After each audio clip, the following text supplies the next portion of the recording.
Mulai dong. Diam dulu sebentar ya.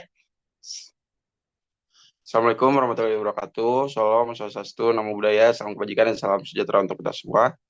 Baik, perkenalkan nama saya Igor Permana dengan NPM 22.354. Hari ini saya akan menjelaskan kedudukan sosiologi hukum dalam lapisan-lapisan ilmu hukum. Yang pertama adalah kenapa sosiologi hukum itu penting. Sosiologi hukum itu dianggap penting karena sosiologi hukum menjadi jembatan vital antara norma hukum formal dengan realitas sosial masyarakat. Sosiologi hukum juga dapat membantu kita memahami bagaimana hukum benar-benar berfungsi di lapangan, bukan hanya dalam teori. Dengan mempelajari sosiologi hukum, para praktisi dan akademisi dapat merancang kebijakan hukum yang telah responsif terhadap kebutuhan masyarakat hari ini. Lalu yang berikutnya, ada beberapa struktur lapisan ilmu hukum. Yang pertama itu adalah hukum dasar atau yang dapat disebut dengan basic law. Ilmu hukum yang fundamental dapat menjadi akar pemahaman sistem hukum.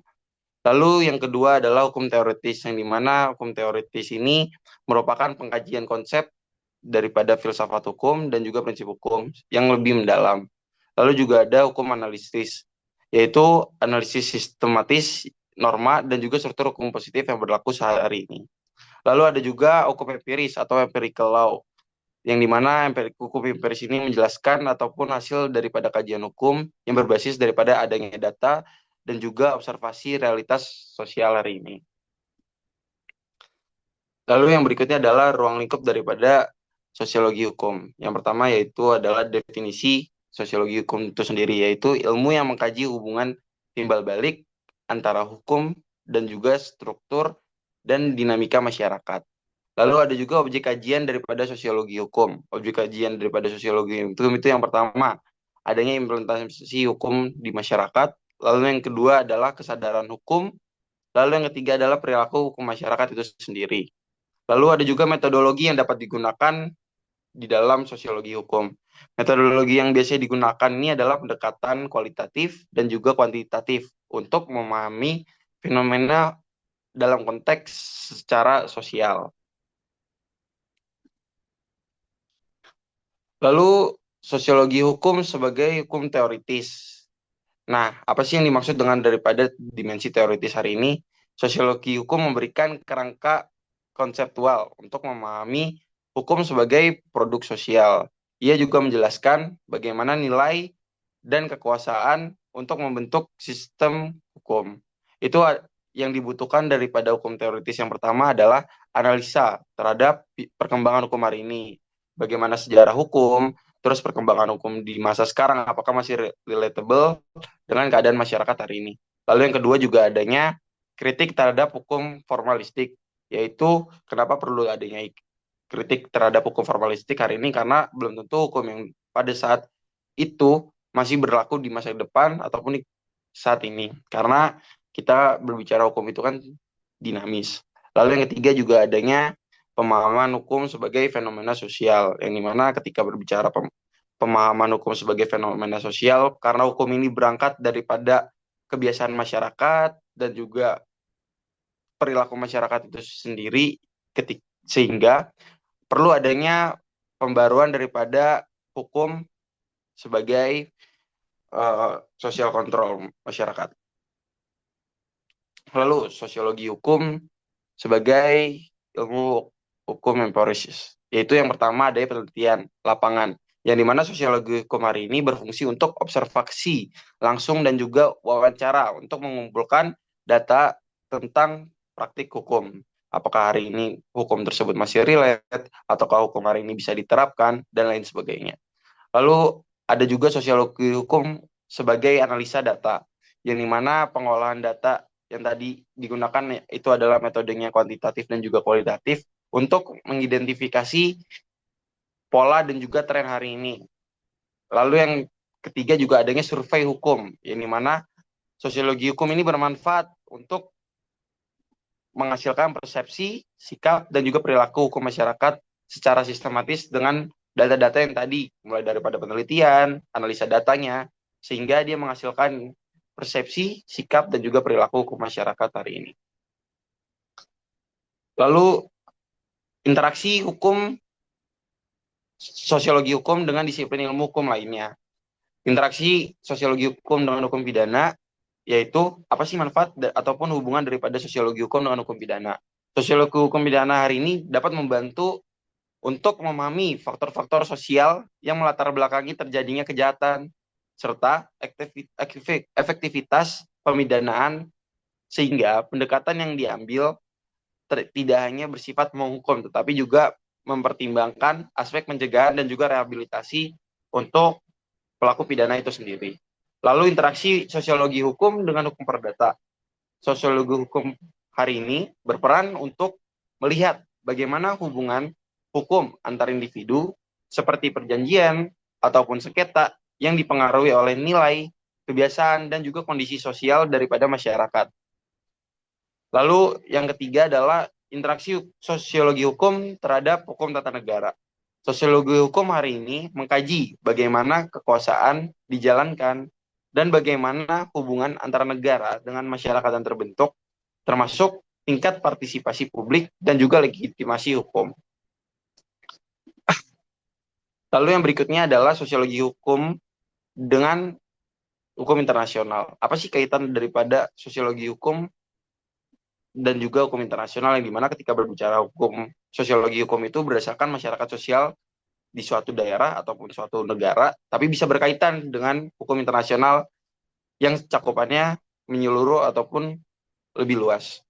Nah, cakupan daripada sosiologi hukum itu dengan hukum internasional, sosiologi hukum ini dapat membantu untuk memahami bagaimana norma-norma hukum global yang dipengaruhi oleh dinamika sosial, politik, dan juga adanya budaya antar negara, serta bagaimana penerapannya dalam konteks nasional, sehingga fenomena global ataupun dinamika sosial yang terjadi di masyarakat internasional ini juga masih bisa relatable dengan hukum sosiologi hukum yang berada di nasional, sehingga apapun yang terjadi ataupun yang ada dan berlaku di dalam hukum internasional pun masih bisa dialami di tingkatan nasional.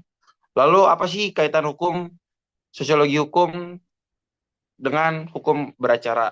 Hari ini sosiologi hukum menyoroti bagaimana proses peradilan berlangsung dalam prakteknya, termasuk akses masyarakat terhadap keadilan, serta kemungkinan adanya hambatan sosial dan penegakan hukum. Karena berbicara sosiologi hukum tadi berdasarkan kalangan masyarakat, baik itu secara ekonomi, sosial, politik, dan juga budaya masyarakat, ini harus berkaitan dengan hukum acara karena pada praktiknya banyak sekali masyarakat-masyarakat hari ini yang belum memahami bagaimana cara beracara ataupun menangani perkara tanpa didampingi oleh kuasa hukumnya. Lalu yang berikutnya adalah dalam relevansi isu dalam kontemporer Indonesia, yaitu yang pertama terkait dengan akses keadilan. Hari ini sosiologi hukum dianggap dapat membantu mengungkapkan bahwa tidak semua masyarakat memiliki kesempatan yang sama untuk memperoleh keadilan, terutama untuk kalangan kelompok masyarakat miskin, terpencil, dan kelompok rentan. Sehingga diperlukan pendekatan yang tidak hanya normatif, tetapi juga mempertimbangkan kondisi sosial dan ekonomi. Itu yang tadi saya katakan. Makanya kenapa pada akhir hari ini adanya hukum acara dan juga hukum sosiologi hukum ini berkaitan, ya tadi karena ada relevansi isu terkait akses-akses keadilan yang mungkin untuk beberapa golongan masyarakat ini sulit untuk didapatkan. Lalu isu yang berikutnya juga adalah isu hukum adat, yang dimana ketika berbicara hukum adat hari ini sosiologi hukum dapat berperan untuk memahami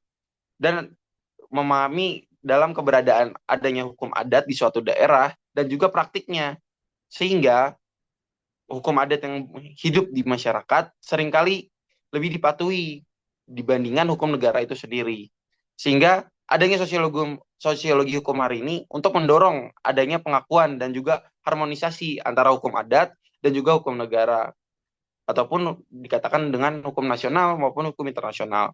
Karena pada dasarnya dan juga prinsip ya, sebelum adanya hukum nasional dan juga hukum internasional, masyarakat Indonesia terkhususnya lebih memahami hukum adat yang didasarkan pada kebudayaan, ataupun kebiasaan sehari-hari. Sehingga hadir sosiologi hukum ini untuk mengharmonisasi tadi dan juga mensinergiskan agar antara hukum adat dan juga hukum nasional serta hukum internasional tidak bertentangan ataupun bertolak belakang. Lalu isu yang berikutnya adalah terkait restoratif justice, yang dimana sosiologi hukum hari ini dapat memberikan landasan bahwa penyelesaian perkara tidak selalu harus untuk berorientasi pada penghukuman, tetapi juga mengedepankan pemulihan hubungan antara pelaku, korban, dan masyarakat. Sehingga hari ini sosiologi hukum tadi kalau berbicara dengan hubungannya antara pidana, dia tidak hanya untuk mempidanakan seorang pelaku pidana tadi, tapi lebih bagaimana pada akhirnya ini adanya rehabilitasi, pencegahan, dan penanganannya sehingga tidak akan terjadi lagi ke depan ataupun di lain hari pelaku pidana melakukan kejahatannya secara berulang kali. Nah, apa sih hari ini peran krusial sosiologi hukum di Indonesia ataupun di masyarakat? Yang pertama adalah jembatan.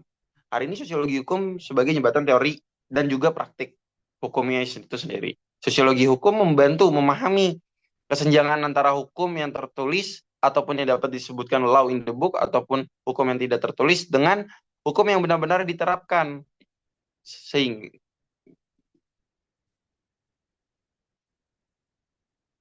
Sehingga dapat mengkaji berbagai faktor seperti budaya, ekonomi, dan juga tingkat kesadaran hukum masyarakat. Lalu ada juga perbaikan kebijakan. Sosiologi hukum dapat memberikan kebijakan data empiris dan analis terhadap efektivitas waktu, aturan, sehingga pembuat kebijakan dapat merumuskan hukum yang lebih tepat sasaran, adil, dan juga sesuai dengan kebutuhan masyarakat. Lalu ada juga pembaruan hukum. Hari ini sosiologi hukum mendorong agar hukum terus bersifat dinamis dan tidak statis, sehingga dapat berkembang dan mengikuti sesuai dengan perkembangan zaman. Kesimpulan.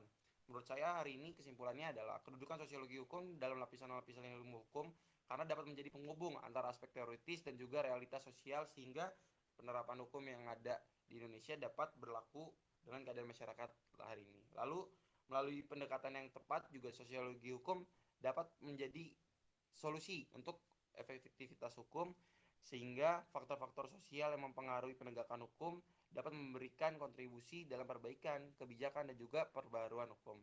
Dengan demikian, sosiologi hukum tidak hanya melengkapi lapisan-lapisan ilmu hukum itu saja, tetapi juga dapat memastikan bahwa hukum ini bersifat adaptif, dan sesuai dengan kebutuhan masyarakat hari ini. Mungkin itu saja yang dapat saya sampaikan, kurang lebihnya mohon maaf.